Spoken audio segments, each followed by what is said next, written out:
What's up, Stitches? Welcome to the Ranney Knits podcast. This is my podcast all about the things I am making with my hands and yarn. Thank you for joining me today. My name is Justine, and I'm here to talk to you about knitting. Talk with you, talk to you. I mean, really, I'm talking to you, not with you, but if you leave a comment below, I will reply to that, and we will actually be having a conversation, so there you go. Thank you for tuning in. So happy that you're here. Let's talk knitting. So today I am wearing my Tenya top sweater. Does it count as a sweater if it doesn't have long sleeves? I'm gonna say yes.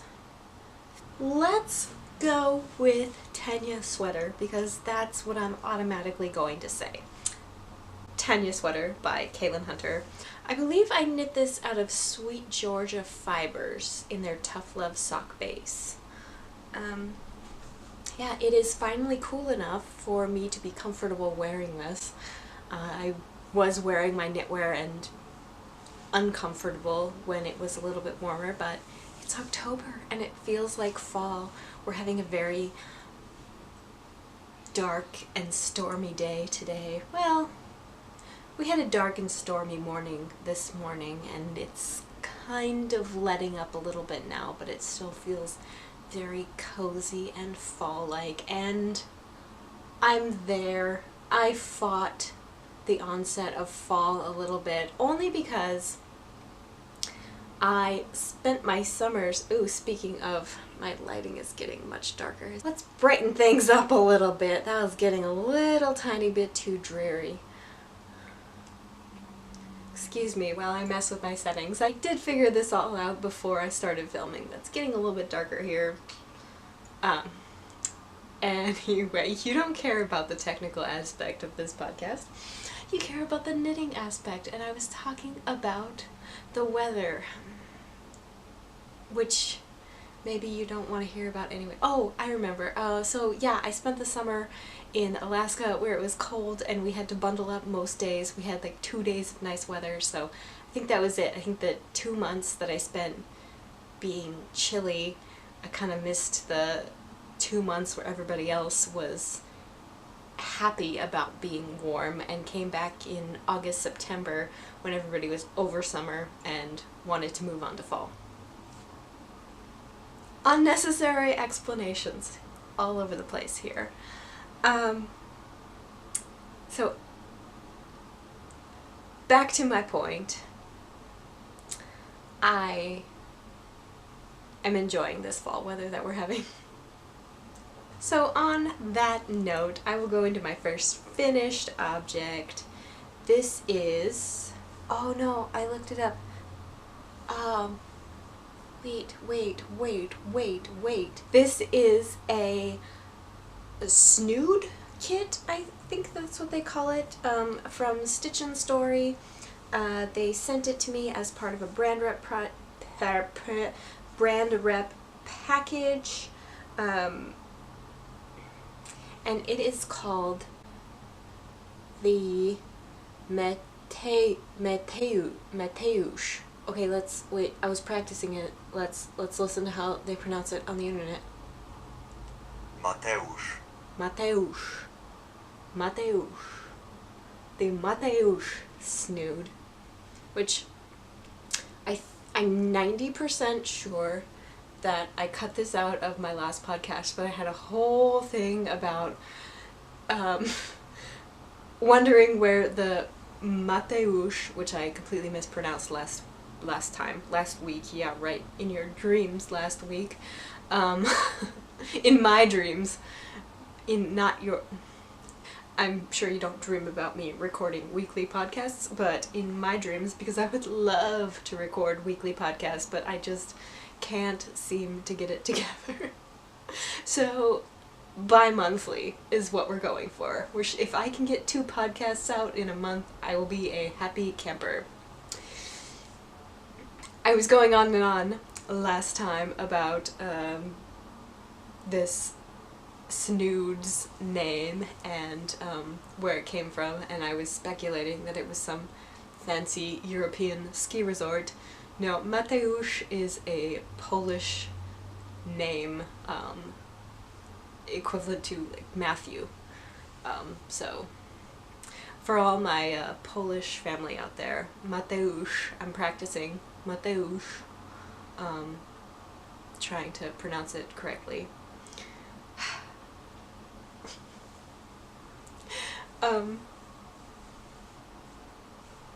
So there you go. Incredibly soft, incredibly cozy. Have you seen that person who knits like full body tubes? It's just a giant tube and you can just curl up. It went viral, I don't know, last year or something. You just like pull it over yourself and you're in a like cozy tube. I want one of those out of this yarn. Doesn't matter what color, because it's ridiculously soft. And before I made this and sewed it up the side, I was just wearing it as a tiny little lap blanket and dreaming about knitting an entire blanket out of this yarn, because it is ridiculously squishy. And there's the problem, it is really soft and really fuzzy and will get in your mouth.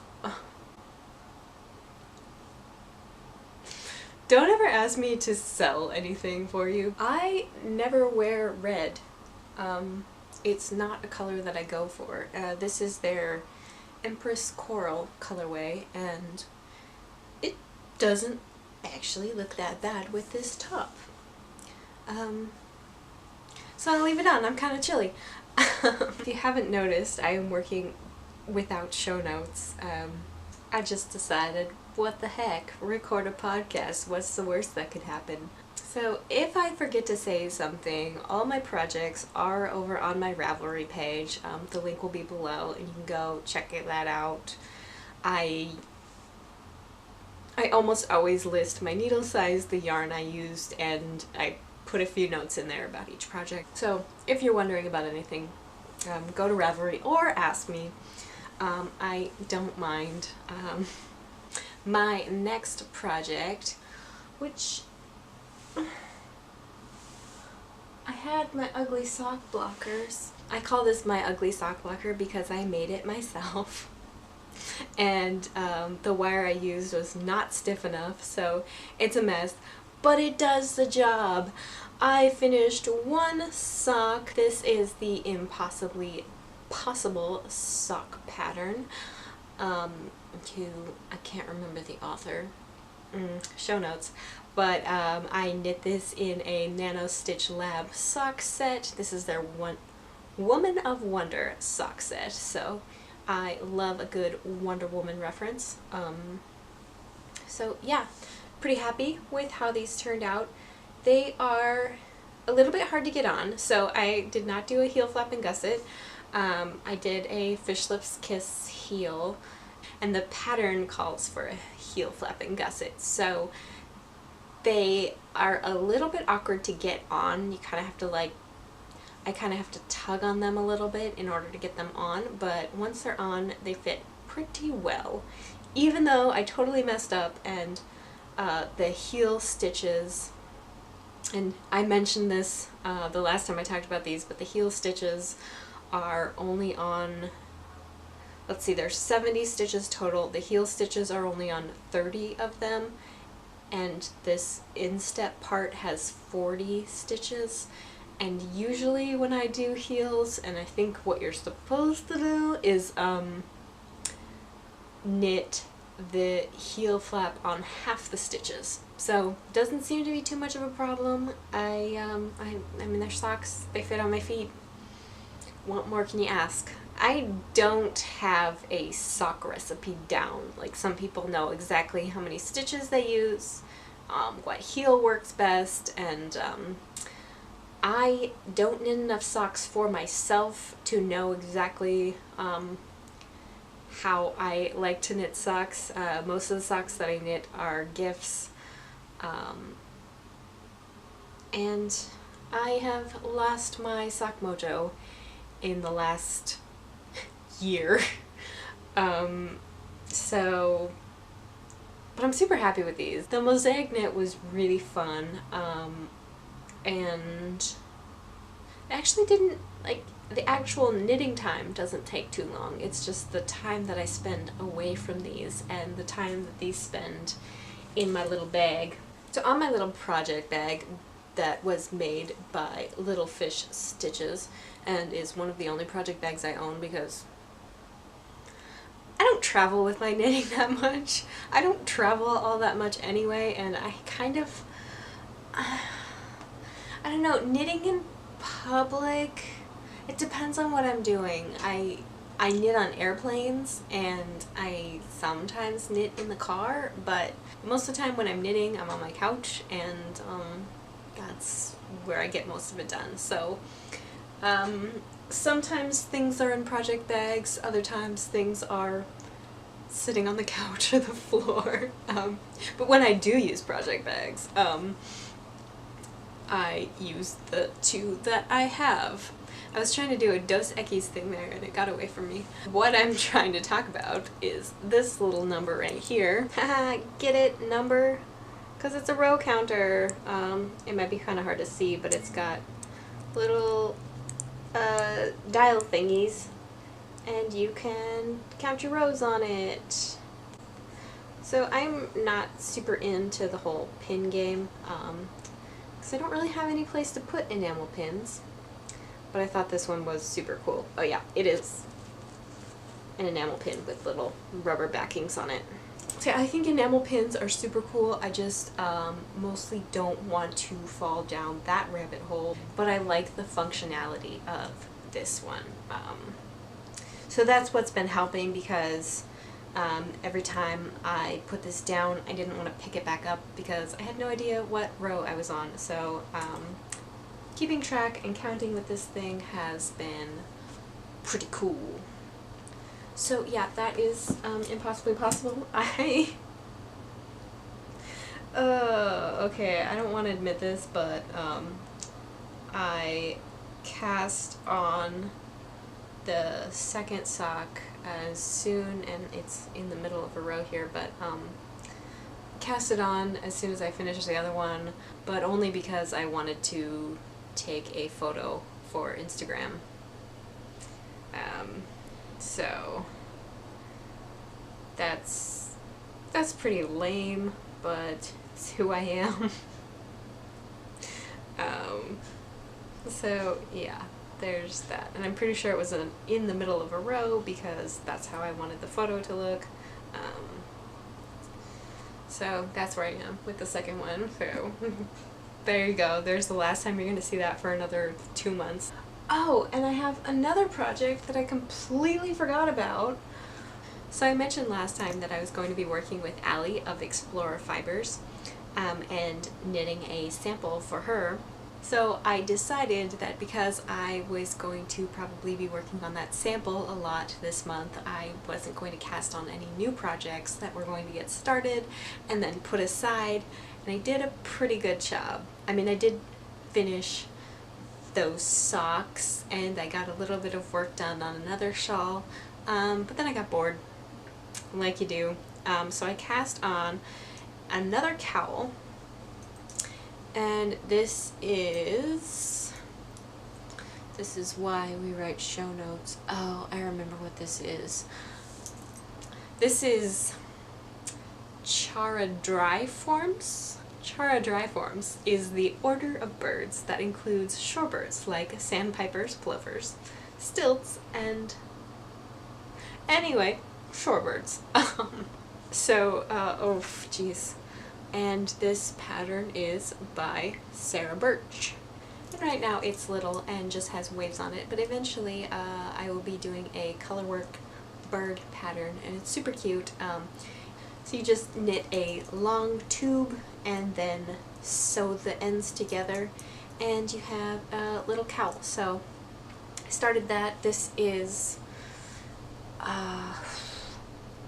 This is Cloudborne Fibers Superwash Merino Worsted Twist. If you've been watching the podcast since the beginning, you will have seen me struggle with saying the name of this yarn several times. I knit a shawl out of this color, I knit a sweater out of this one, and the other color that I'm going to include in this cowl, I also knit a sweater with. So I had 3 sweater quantities of this yarn, and now it's down to just a couple skeins, so we're doing pretty good. I am pretty pleased with being able to use up all of this yarn. So I probably won't be working on that project for a little while because I got my yarn from Explorer Fibers. So I was asked to knit a TECUMSEH, which is a pattern by Kaylin Hunter, and I got the yarn on Monday. So here it is. The main color is Sweater Weather, and the contrasting colors are Mulberry Bush and Rust. So these colors are completely out of my comfort zone. When I first saw them together, I didn't really... It's not that I didn't like them, it's just that I thought, okay, I could see that for somebody else. Like, that looks cool, but it's not me, right? Like, and which makes sense because this sweater's not for me. Even though I'm a little bit sad about that now because now that I've been working with them, I love them, and it's kind of surprising because I see these, because I may have picked, I just spit everywhere. I will wash this sweater, Allie, if you're watching, by any chance, if you see me spitting everywhere, it's gonna be washed, don't worry about it. I do like these two together. I think it's an interesting, different color combo, and I have seen a TECUMSEH actually which had very similar colors to these two as the 2 contrasting colors. In the one that I saw, the colors were a little bit faded but similar to these two. But mixing this one, when I saw this one, and especially on the website, because of course as soon as I got which colors I was going to knit, I immediately went onto her website and to check out the yarn. I didn't really, Sweater Weather didn't really click for me. I didn't, I didn't see how it was going to work with these two. And maybe that's just because I'm kind of boring when it comes to colors. I mean, not boring, but I'm safe when it comes to colors. Like, I would put these two together, but I would pair it with a neutral. I would go white or cream or something. But that's just me playing it safe. But now that I've had a chance to work with these colors and see how they interact, that was the other thing I was worried about, because yeah, Sweater Weather actually has speckles that are in the same color as the Rust and the Mulberry Bush, are very, very similar colors, if not the same colors. It is mostly like a mauvey pink and gray, but it's got those speckles in it. So I was kind of wondering how it was going to work, and when I swatched, I just swatched with the Rust and the Sweater Weather, and it didn't quite pop as much as I usually like my color work to pop. I've never had much luck with low contrasting colors together in color work. That being said, here is what I have so far, and doesn't that look good?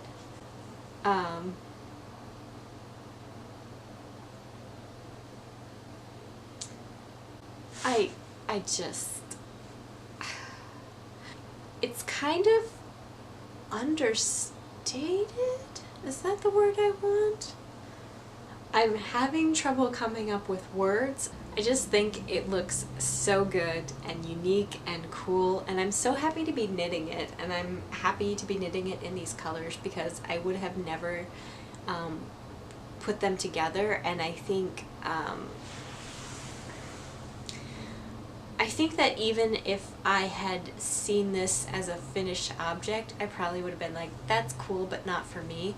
But just spending time with these colors and really, this is going to sound corny, but getting to know them has really changed my mind about them. I think the mulberry bush and sweater weather combination is to die for. And that little pop of rust is so cool. So, obsessed with the colors. And I love working with this yarn. And the pattern is great. I think it's it's a friendly pattern. And what I mean by that is you've got this color work that is engaging and fun, but not too complicated. You dip your toes in the water with these little crosses, which are, you know, kind of automatic, and you can do them without looking at the chart.